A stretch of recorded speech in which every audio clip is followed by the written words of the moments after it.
Les voy a presentar varias medidas instruidas por la presidenta Sheinbaum que tienen como objetivo, uno, evitar que se abusen de disposiciones vigentes en contra de la industria textil mexicana. Es una industria muy importante, ahora les digo por qué.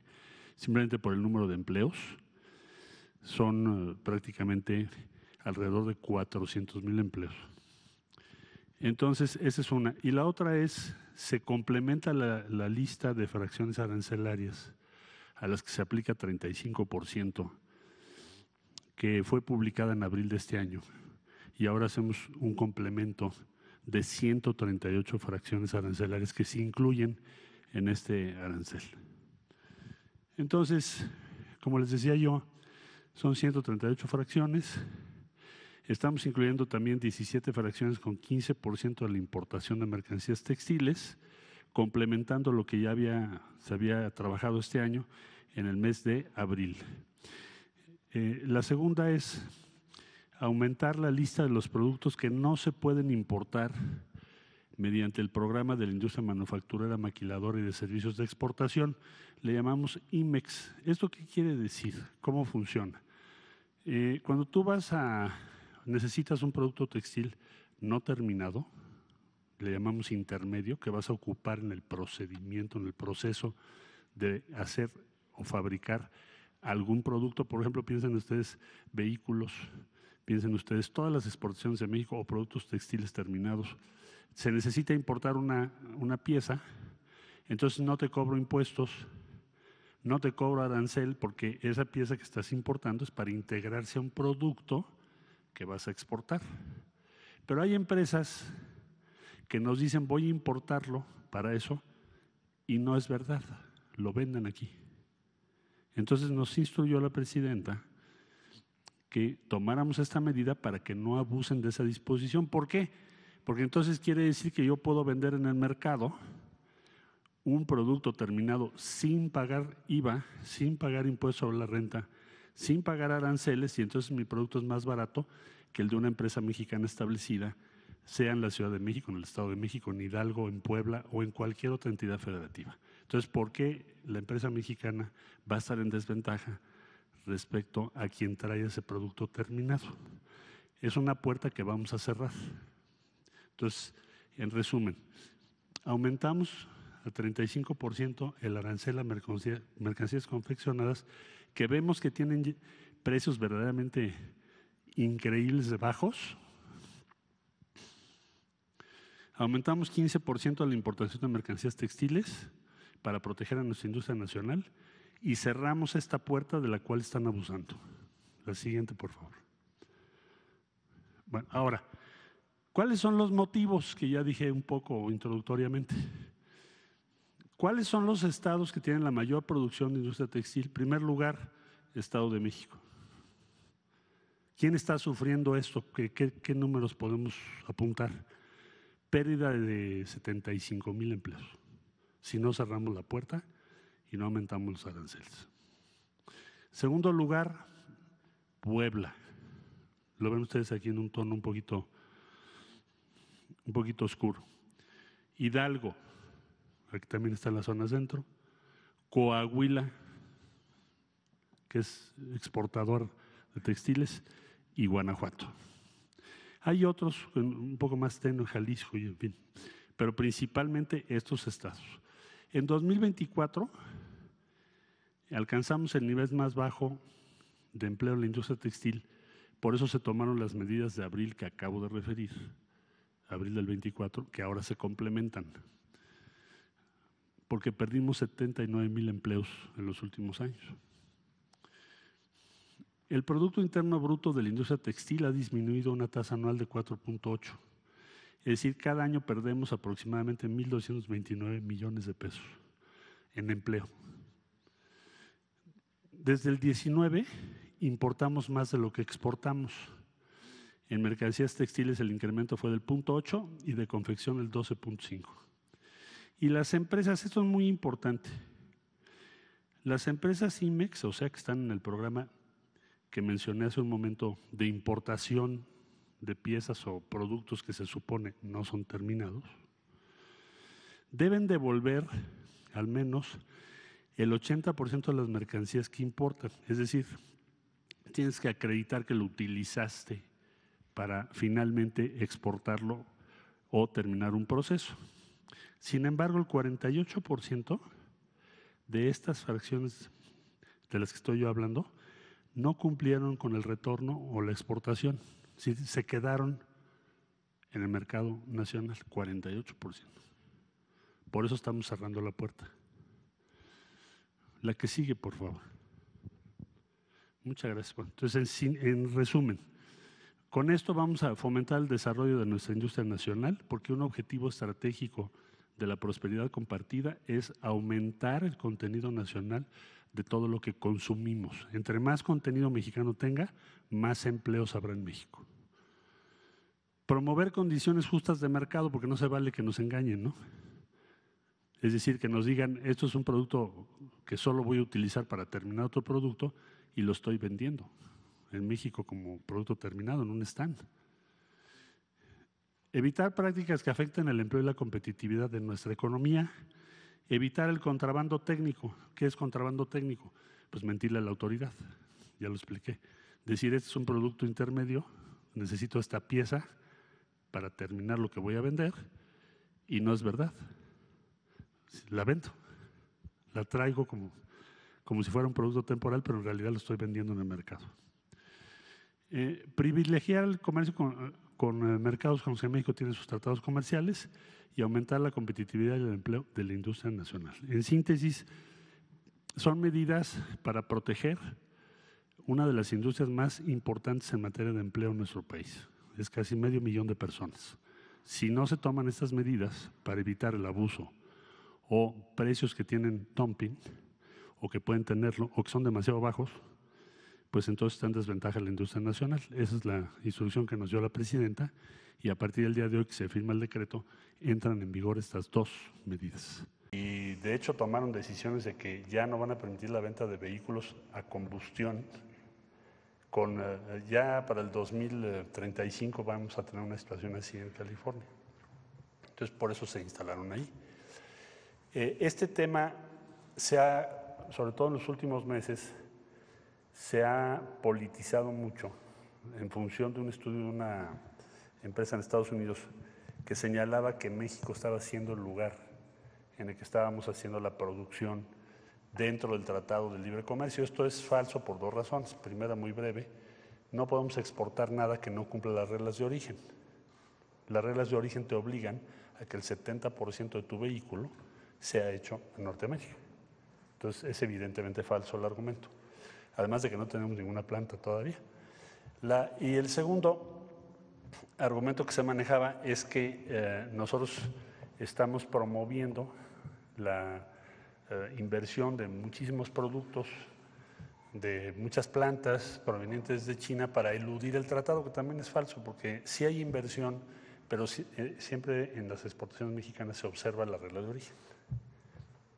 ¿Por qué se hace esto? Porque hay un objetivo: justificar aranceles contra México. Es toda la razón. Ahora bien, regresando a lo que tú decías, pues hay una gran competencia en el mundo. En México está presente también la industria automotriz china con vehículos como los que ya conocemos, pero también les daría un dato.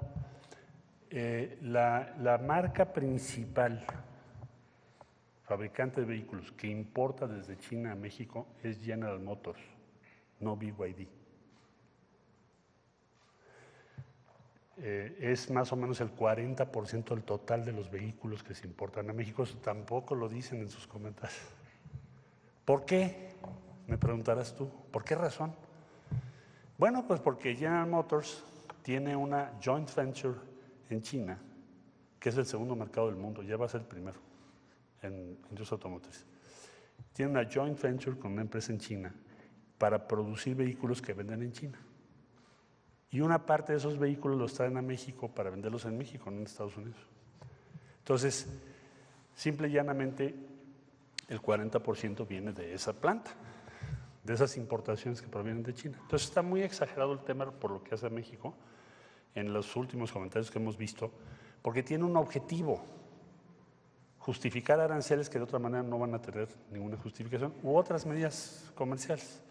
Ahora, mientras cumplan las normas que México tiene establecidos, pues nosotros vamos a seguir permitiendo que vengan vehículos, por ejemplo, de Tailandia, de Kia. Es otra fuente de importación importante. Tienen derecho, además hay un cupo establecido. Cupo quiere decir que si tú produces vehículos puedes importar un cierto número. Entonces, pues esa es la posición que nosotros tenemos y seguiremos adelante en esa misma línea. Va a ser un buen año.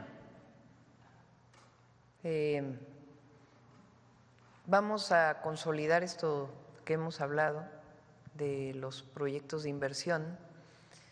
Se van a consolidar todavía más los programas de bienestar y los nuevos programas. Va a seguir habiendo inversión en México, pública y privada, y vamos a consolidar el proyecto. Entonces, por supuesto, tenemos que garantizar que el tratado comercial siga, que están todos los argumentos puestos ahí, yo no tengo la menor duda de que lo vamos a lograr. Por esto que ha estado hablando el presidente Trump de los aranceles o las tarifas, como llama él. Entonces yo creo que va a ser un muy buen año y además pues inician las obras de trenes y muchas obras nuevas que vamos a desarrollar. Y además el 1 de junio pues va a ser la elección. Por primera vez las y los mexicanos vamos a elegir a las y los jueces, magistrados y ministros de la Corte, que es histórico en México y en el mundo. Entonces, va a ser un buen año para las y los mexicanos.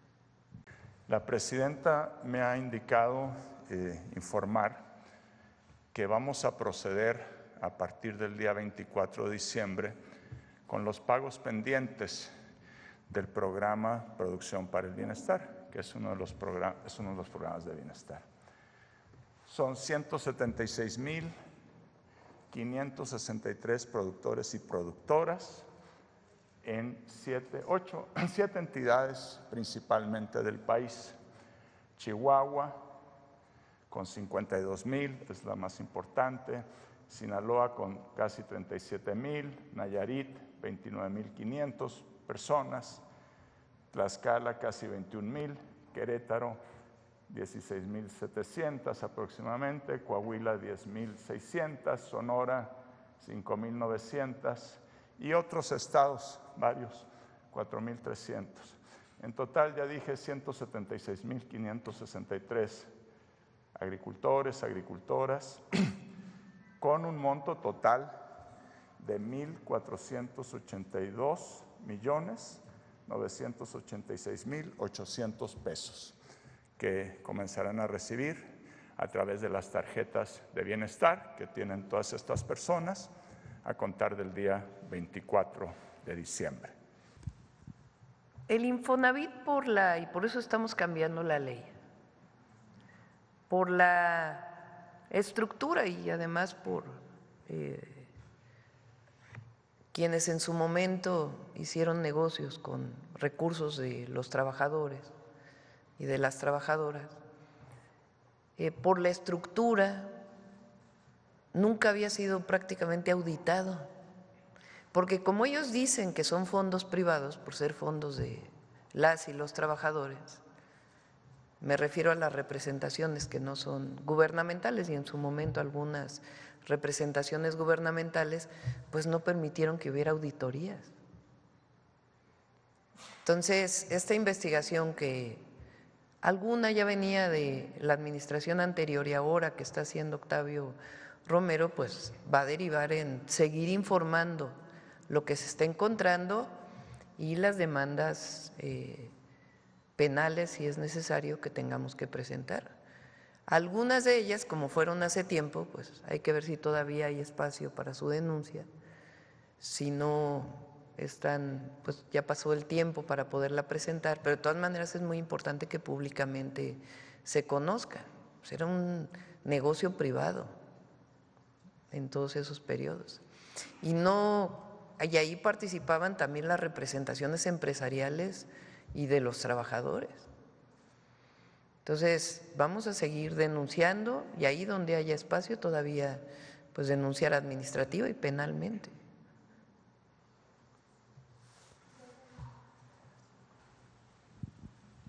Gracias, presidenta. Buenos días, Shaila Rosagel. Nada más algo del Infonavit. Porque lo que estamos haciendo es proteger el ahorro de las y los trabajadores.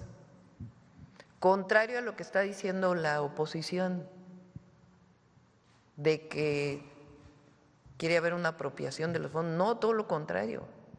Se van a proteger los fondos de las y los trabajadores y vamos a construir vivienda social de manera transparente para que el Infonavit cumpla con su función, que es el acceso a la vivienda. Canadian Pacific es la única empresa ferroviaria que tiene la capacidad de mover mercancía desde México hasta Canadá. Es, digamos, una empresa que en cierta forma refleja el tratado comercial México, Estados Unidos, Canadá. En la época del presidente Trump, Marcelo estaba de canciller, se les dio autorización para que construyeran un nuevo puente ferroviario en Nuevo Laredo. Ya está construido ese puente, que es muy importante porque Nuevo Laredo es la principal aduana de México.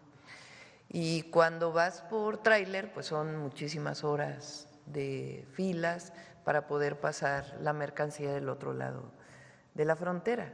Entonces, el llevar, o sea, el que el tren pueda pasar directo, evidentemente pasando la aduana, con distintos mecanismos, principalmente tecnológicos, rayos X y otras formas de evaluar lo que hay en cada uno de los contenedores, pues la mercancía que se produce en México, pues puede llegar hasta Canadá con las vías de Canadian Pacific.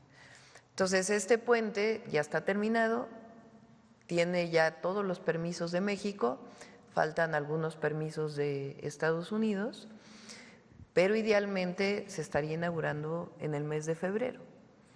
Entonces, el objetivo pues fue platicar de los proyectos que tienen de inversión en México, de fortalecer sus vías férreas. Platicamos también de cómo van a ir paralelas las vías de pasajeros de México Nuevo Laredo y pues la invitación que me hicieron a ir a inaugurar este puente ferroviario en Nuevo Laredo. Okay. ¿Para cuándo se tiene pensado la inauguración de este puente? Principios de febrero. Okay. Están esperando algunos permisos de Estados Unidos, pero que en realidad pues ya eran parte de los permisos que se venían dando. Entonces esperemos que en febrero podamos estar inaugurando este puente que es muy importante.